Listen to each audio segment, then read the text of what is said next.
देवबंद में जमेत हिंद के सम्मेलन के दूसरे दिन ज्ञानवापी मस्जिद और मथुरा ईदगाह के संबंध में प्रस्ताव लाया गया। सम्मेलन में समान नागरिक संहिता पर भी प्रस्ताव रखा गया। मौलाना महमूद मदनी ने कहा कि हमें जिन्हें हम पसंद नहीं वो देश छोड़कर चले जाएं। आरएसएस नेता इंद्रेश कुमार ने मुस्लिम संगठनों से किया सवाल, कहा आखिर क्यों पीछे है मुसलमान? मंदिर मस्जिद विवाद पर बोले आमने सामने आना चाहिए। मुसलमान आज इतना पिछड़ा क्यों? मुसलमान आज बेरोजगार क्यों? मुसलमान आज इतना बड़ा सच्चर कमेटी के अनुसार और आखिरी पांव पर क्यों खड़ा है? राज इनका वोट इन्होंने दिया और गाली वो किसी और को दे, इस फैशन को छोड़ दें। बीजेपी नेता विनय कटियार का ओवैसी पर हमला, कहा मुसलमानों को गलत दिशा में ले जा रहे हैं। ओवैसी तो उन्होंने क्या कहा होगा हम ध्यान नहीं देते, ये सब एजेंडे में हमारे हैं। विनय कटियार के एजेंडे में सारी चीजें हैं। असदुद्दीन ओवैसी ने ट्विटर पर फिराक गोरखपुरी के एक शेर के जरिए रखी अपनी बात, कहा दुनिया भर से आए अलग अलग धर्मों के लोगों ने मिलकर हिंदुस्तान को बनाया है।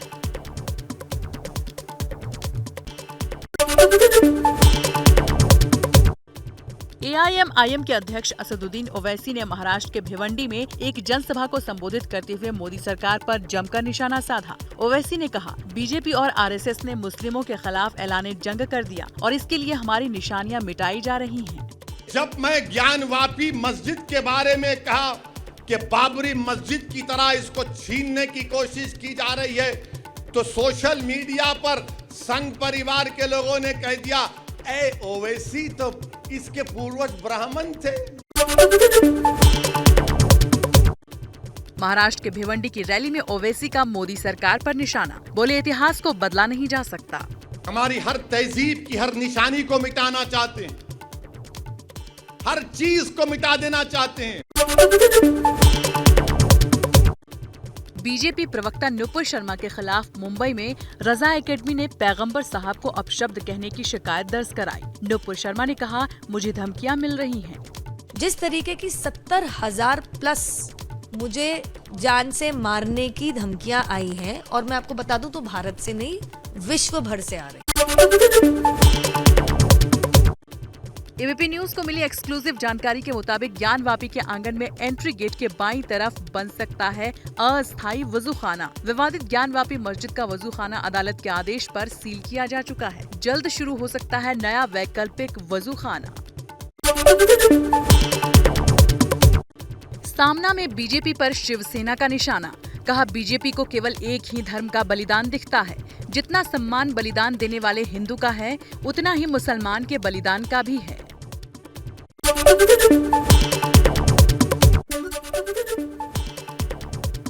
यूपी के सीएम योगी आदित्यनाथ ने राज्य सरकार की पिछली सरकारों पर साधा निशाना, कहा 2017 से पहले अविश्वास का माहौल बना दिया गया था, लेकिन अब कानून व्यवस्था का राज है। सड़कों पर नमाज न होना, ये उत्तर प्रदेश के अंदर पहली बार संभव हो पाया है कि सड़कों। अयोध्या में रामलला के गर्भगृह में इस्तेमाल होने वाली शिला के पूजन के लिए अनुष्ठान शुरू हो गया है। इसमें 40 विद्वान शामिल हैं। 1 जून को सीएम योगी शिला का पूजन करेंगे।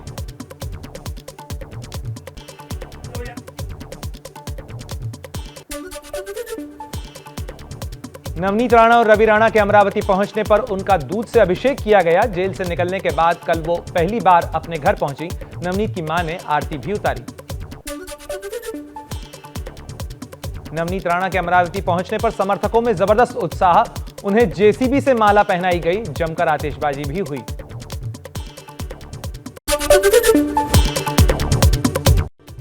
झारखंड के मुख्यमंत्री हेमंत सोरेन की दिल्ली में सोनिया गांधी के साथ मुलाकात। हेमंत सोरेन ने कहा, राज्यसभा की सीट किसके खाते में जाएगी, इसके बारे में चर्चा हुई है। झारखंड में हेमंत सोरेन कांग्रेस के साथ सरकार चला रहे हैं। पूरे देश में राज्यसभा चुनाव की अधिसूचना जारी हो चुकी है।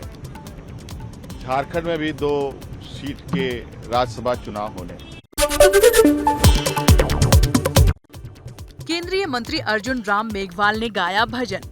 आगरा में हुनर हाट के मंच पर संगीत की प्रस्तुति दी। दर्शकों को काफी पसंद आया मंत्री का भजन। मोदी सरकार के 8 साल पूरे होने पर 31 मई को शिमला जाएंगे पीएम मोदी। गरीब कल्याण सम्मेलन में करेंगे शिरकत। किसान सम्मान निधि की 11वीं किस्त जारी करेंगे। परिसीमन के बाद जम्मू में बीजेपी की 2 दिवसीय स्टेट वर्किंग कमेटी की बैठक। कश्मीर में चुनाव के ऐलान के बाद से ये बैठक काफी अहम है। बैठक में कश्मीर में प्रवासी लोगों के विस्थापन और कश्मीरी पंडितों पर चिंतन होगा। विधानसभा चुनाव में प्रचंड जीत के बाद यूपी बीजेपी की कार्य समिति की पहली बैठक आज लखनऊ में होगी। सीएम योगी करेंगे शुरुआत। सीएम योगी आदित्यनाथ 2 दिवसीय दौरे पर आज गोरखपुर जाएंगे। राष्ट्रपति के 4 जून के आगमन की तैयारियों का जायजा लेंगे। रामगढ़ताल क्षेत्र में राजश्री टंडन मुक्त विश्वविद्यालय के क्षेत्रीय केंद्र कार्यालय का शिलान्यास करेंगे। 30 मई को अधिकारियों के साथ समीक्षा बैठक भी करेंगे। वीर सावरकर की जयंती पर लखनऊ में सीएम योगी ने वीर सावरकर पर लिखी किताब का विमोचन किया। कहा, कांग्रेस ने सावरकर की बात मानी होती तो देश का विभाजन नहीं होता। क्योंकि सावरकर की ही दृष्टि भारत को फिर से किसी विभाजन की त्रासदी से रोक सकती है।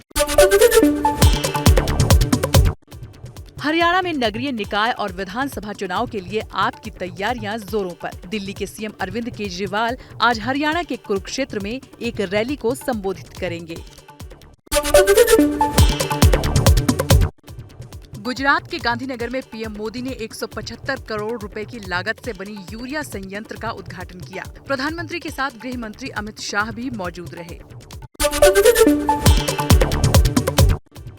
राम जन्मभूमि मंदिर के मुख्य पुजारी आचार्य सत्येंद्र दास का बड़ा बयान। कहा, 2023 तक पूरा हो जाएगा मंदिर निर्माण का काम। 24 जनवरी 2024 को शुभ मुहूर्त में रामलला गर्भगृह में विराजमान होंगे। आशा करता हूं कि यह मंदिर का जो प्रगति है वो इसी 2023 में ही पूरा हो जाएगा।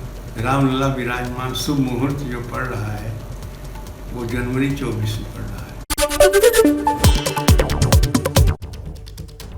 बुलेटिन में देश के अलग अलग राज्यों से जुड़ी कुछ और खबरें देख लीजिए फटाफट अंदाज में।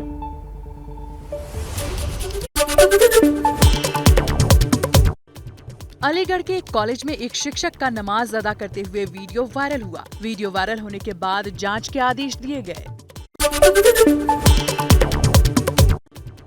जम्मू कश्मीर के अनंतनाग में दिखी भाईचारे की तस्वीर। नूर मोहम्मद डार नाम का शख्स करता है रोज शिवलिंग का अभिषेक। नूर के मुताबिक सभी धर्म एक बराबर हैं। 2011 से कर रहे हैं मंदिर की देखरेख। भाई आ जाओ और अपने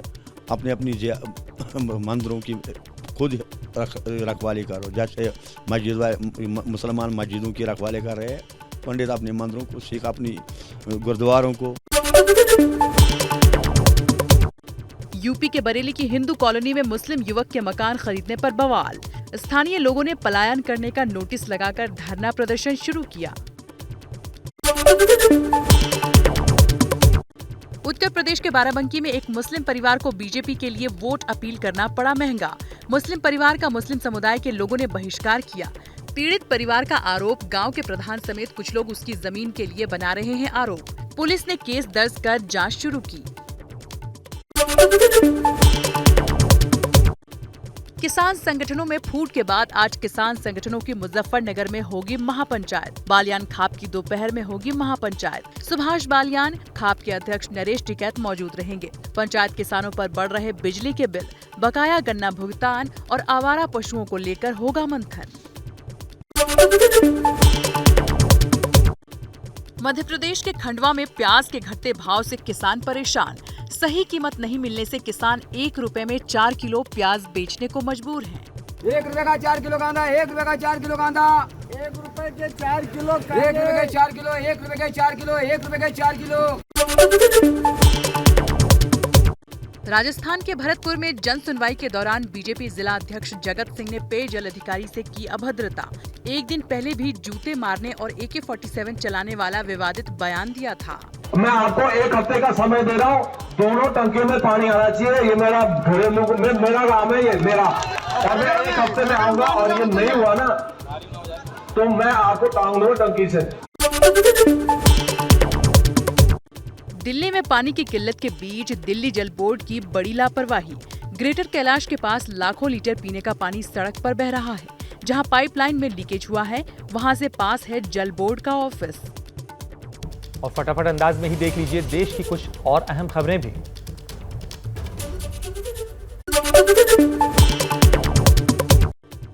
जम्मू कश्मीर के अनंतनाग में एनकाउंटर में बड़ी कामयाबी, सुरक्षा बलों ने 2 आतंकी मार गिराए। आईजी के मुताबिक हिजबुल मुजाहिदीन से जुड़े थे दोनों आतंकी।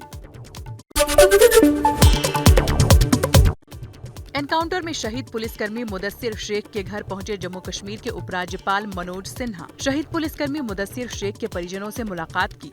बुधवार को आतंकियों से हुई मुठभेड़ में शहीद हुए थे मुदस्सिर शेख। आईआईटी गुवाहाटी में विदेश मंत्री एस जयशंकर का बड़ा बयान, कहा भारत गुटनिरपेक्षता की अपनी नीति बरकरार रख रहा है। विदेश मंत्री ने कहा अंतर्राष्ट्रीय समुदाय के साथ अपने हितों को संगत बनाने का कौशल आना चाहिए। मुंबई में स्पाइस जेट की फ्लाइट में बड़ा हादसा टला। मुंबई से गोरखपुर जा रही स्पाइस जेट की फ्लाइट का विंडशील्ड क्रैक हो गया। हादसे के वक्त विमान 37,000 फीट की ऊंचाई पर जा चुका था। विमान को वापस मुंबई एयरपोर्ट पर उतारा गया। सभी लोग सुरक्षित। गलवन घाटी में चीन के साथ हुई झड़प में शहीद दीपक कुमार की पत्नी रेखा सिंह जल्द सेना में बन जाएंगी अधिकारी। रेखा ने सेना की परीक्षा पास कर ऑफिसर्स ट्रेनिंग एकेडमी चेन्नई में ज्वाइन कर लिया है। 1 साल की ट्रेनिंग के बाद सेना में लेफ्टिनेंट पद पर नियुक्त हो जाएंगी।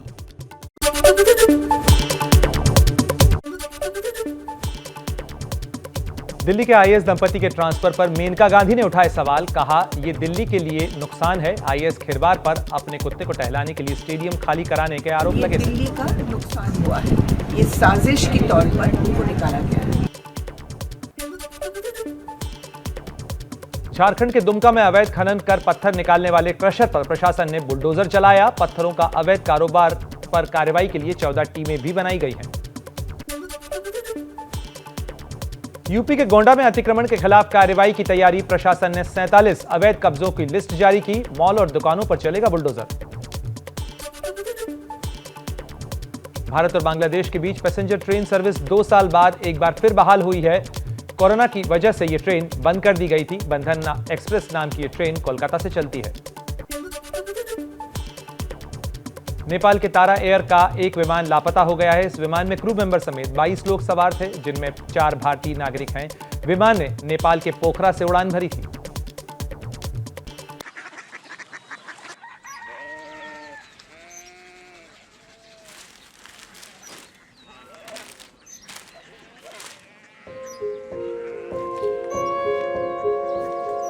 बाबा बाबा कोरिया सिटी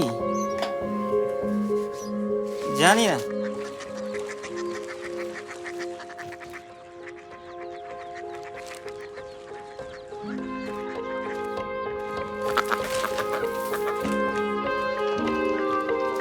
कोरिया सिटी? हाँ।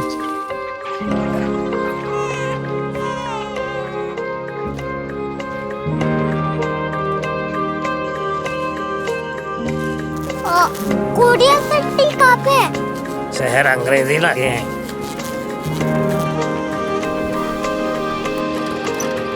Korea city.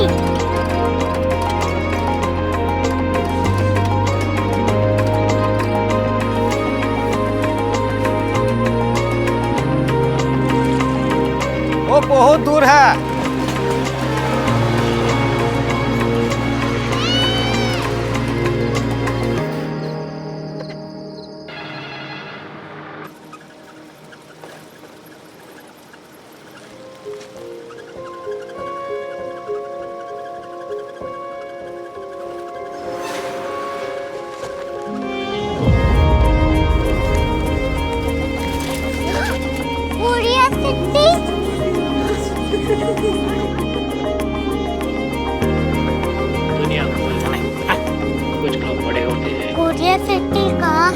प्रोफेसर साहब को पता होगा। हो, ये छोटा वाला ग्लोब लगता है और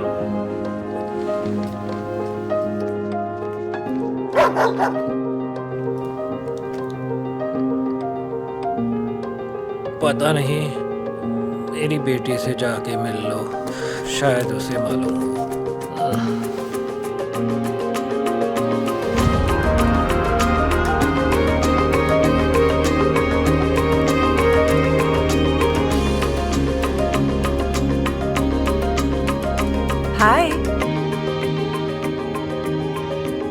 बाबा ने भेजा है। Come here. Korea city. Korea city नहीं, क्यूरियोसिटी। वो क्या? That's what brought you here? जो तुम्हें यहाँ तक ले आया। क्यूरियोसिटी।